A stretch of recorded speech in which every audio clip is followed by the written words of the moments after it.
একটাই কারণ, সংসদে বিরোধী দলীয় নেতা কে হবে, বিরোধী দলে কে বসবে। জাতীয় পার্টি যদি ইলেকশন করার ক্ষমতা পায়, তাহলে আমাদের ভোট, অতীতের ভোট হিসাব করে যদি আপনি দেখেন, জাতীয় পার্টি জামাত থেকে সবসময় বেশি পেয়েছে, সব সময় বেশি পেয়েছে। তারা হুম। 35 সিট, 32 সিট, 16 সিট, ইভেন খুবই ফালতু ইলেকশন যেটা হলো সেখানেও 10-12টা সিট পেয়েছে। কিন্তু জামাতের কয় সিট? জামাত তো সেটা কোনোদিন পায় না, নিজের নিজের শক্তিতে কোনোদিন পায় না। জাতীয় পার্টি কিন্তু সবসময় এককভাবে তার নিজের নাঙ্গল দিয়ে দাঁড়ায়, নিজের নাঙ্গল দিয়ে দাঁড়িয়ে এগুলো পেয়েছে। তো যে কোনো হিসাবে, যে কোনো অঙ্কে জাতীয় পার্টি আহ জামাত থেকে অনেক বেশি ভোটের অঙ্কে অনেক শক্তিশালী। কিন্তু সাংগঠনিক ভিত্তিতে হয়তো জামাত দাবি করতে পারে আমাদের সাংগঠনিক মজবুত আছে, সাংগঠনিক অ্যাক্টিভিটিস মজবুত আছে, সাংগঠনিক কাঠামো অনেক মজবুত আছে, সেটা আমি নিজেও স্বীকার করি। কিন্তু ভোটের হিসাব আলাদা। সে ভোটের হিসাবে যদি যায়, জামাতে প্রথম প্রশ্নের সম্মুখীন হবে, তোমরা না সেই লোক যারা বাংলাদেশটাকেই চাও নাই, তোমরা না সেই লোক যেটা 71 সালে পাক হানাদার বাহিনী সহায়তা করেছো আলবদর আল শামস দিয়ে, এবং তার জন্য তোমরা এখনো পর্যন্ত অনুতপ্ত না, এখনো পর্যন্ত তোমরা ক্ষমা চাও না। তোমরা তোমাদের দলের একটা রেজুলেশন আনো না যে আমরা 71 সালের ঘটনাবলীর জন্য ক্ষমা প্রার্থী। সেই হুম। কারণে অনেকেই তাদেরকে ভোট দিতে পারে না। আমি পার্সোনালি জামাতের অনেক নেতাকে পছন্দ করি, হয়তো তারা এখানে থাকলে আমিও ভোট দিতাম আমার এলাকায়।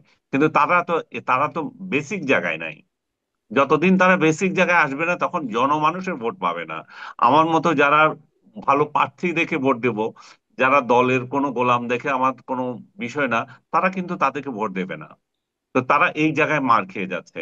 তো এই মায়ের খাওয়াতে তারা ভেবেছিল যে আচ্ছা ঠিক আছে, আমরা এনসিপি, তারপরে চরমোনাইয়ের দল, আর আরো খুচরা যারা আছে সবগুলোকে নিয়ে, এবি পার্টি নিয়ে আমরা একটা আলাদা জোট করতে পারি। যদিও এবি পার্টি বোধহয় বলছে যে আমরা যাব না।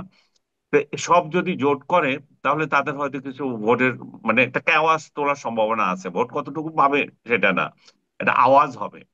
এই আওয়াজ দিয়ে হয়তো তারা এমন একটা পরিস্থিতি তৈরি করতে পারে, যদি এই আওয়াজকে সেনাবাহিনী গণ্য করে, সরকার গণ্য করে, তাহলে হয়তো তখন তারা সেকেন্ড পার্টি হইতে পারে, হুম। কিংবা উল্টায়ও কিন্তু দিতে পারে। কিন্তু এই উদ্দেশ্যে মানে আমরা আসলে উদ্দেশ্য খোঁজার চেষ্টা করছি, জাতীয় পার্টির অফিসে বারবার হামলা কেন? সেটা জাতীয় পার্টির এটাই অফিসে হামলা করে কি হবে? জাতীয় এটাই পার্টির তো অফিসে বলছি হামলা করে আপনাকে, জাতীয় পার্টি নিষিদ্ধ করা যাবে? মানে জাতীয় এটাই পার্টি তো তো বলতেছি হামলার প্রতি আপনাকে। উত্তরে পাল্টা হামলা করছে, এমনও তো কিছু করছে না যে এই অজুহাতে তাকে নিষিদ্ধ করা হবে। আপনাকে তো বলছি, এটাই হচ্ছে যে জাতীয় পার্টিকে আওয়ামী লীগের মতো নিষিদ্ধ করা। কারণ জাতীয় পার্টি যদি থেকে যায় এই হুম। নির্বাচনে, তাহলে চোখ বন্ধ করে তারাই হবে সেকেন্ড পার্টি। জি। কারণ যারা বিএনপি কে ভোট দেবে না, যারা জামাতকে ভোট দেবে না, তারা কোথায় ভোট দেবে? তাদের তো ভোটের জায়গা থাকতে হবে, জি, তাদের তো একটা। প্রশ্নটা কিন্তু সেখানেই যে মানে উদ্দেশ্য হচ্ছে জাতীয় পার্টিকে নিষিদ্ধ করা। তো নিষিদ্ধ করার জন্য তো সরকারের কাছে বারবার দাবি করতে হবে। জাতীয় পার্টির অফিসে কেন বারবার হামলা? জাতীয় পার্টিকে আপনি, জাতীয় পার্টি তো চুপ ছিল এতদিন, বা জাতীয় পার্টির ব্যাপারে আমরা কোনো কিছু করি নাই। জাতীয় পার্টিকে আমি এখন, যে ওরা যে গণশত্রু, এটা মানুষের মধ্যে জাগাতে হবে না? না জাগালে সরকার হঠাৎ করে কেমনি করবে? কিছু একটা ইস্যু তৈরি করতে হবে। ইস্যু তৈরি করার জন্য নূরের দল বা আদার্স কে জামাত ঘর করেছে। জামাত কিন্তু এত এত চালাক যে ওরা নিজেরা কিছু করবে না, এরা হুম। অন্যদেরকে লাগিয়ে দিবে, তোমরা এটা করো। এবং এটা ভাড়াটিয়া দল কতগুলোকে লাগিয়ে দিয়েছে জাতীয় পার্টির বিরুদ্ধে, এটা করো। এবং তাদের আরেকটা ক্ষোভ আছে, যেটা হুম। বিএনপির উপরও ক্ষোভ থাকতে পারে, যে আমরা এত দিন আন্দোলন করলাম, এই গণ অভ্যুত্থানে আমরা যথেষ্ট একটা ভালো ভূমিকা নিলাম। তো আমরা তোমাদের সাথে আশা করেছিলাম যে তোমরা যখন সরকারে যাবে আমরা বিরোধী দলে বসবো। এখন তোমরা কেন জাতীয় পার্টিকে আনতে চাও? তোমরা জাতীয় পার্টি আসতে চাইলে তোমরা বাধা দিচ্ছ না।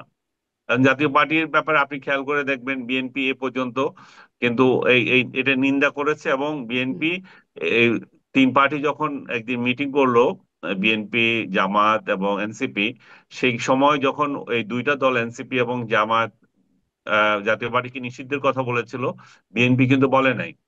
বিএনপি বরং ভিতরে খবর হচ্ছে বিএনপি সেটা সমর্থন করে নাই। তো এই সমস্ত পরিস্থিতিতে দেখা যাচ্ছে যে জাতীয় পার্টিকে যদি ব্যান করা যায়, জামাত প্রথমবারের মতো সংসদে বিরোধী দলীয় আসন গ্রহণ করতে পারে। এখন জাতীয় পার্টি এই জন্যই টার্গেট, অন্য কোনো টার্গেট নাই। জি, স্পষ্ট। এখন এই যত ঘটনা ঘটছে, জাতীয় পার্টির অফিসে হামলা বা রাজবাড়ির হামলা বা বিভিন্ন জায়গায় যে ঘটনাগুলো ঘটছে, মবের ঘটনা, সবখানেই বিএনপি একটা কথাই বলে যে এগুলো নির্বাচন বানচালের ষড়যন্ত্র। জনাব মোস্তফা ফিরোজ, আপনার কাছে একটু জানতে চাই, আপনি কি আসলে এই সব ঘটনাকে নির্বাচন বানচালের ষড়যন্ত্র হিসাবে দেখেন কিনা?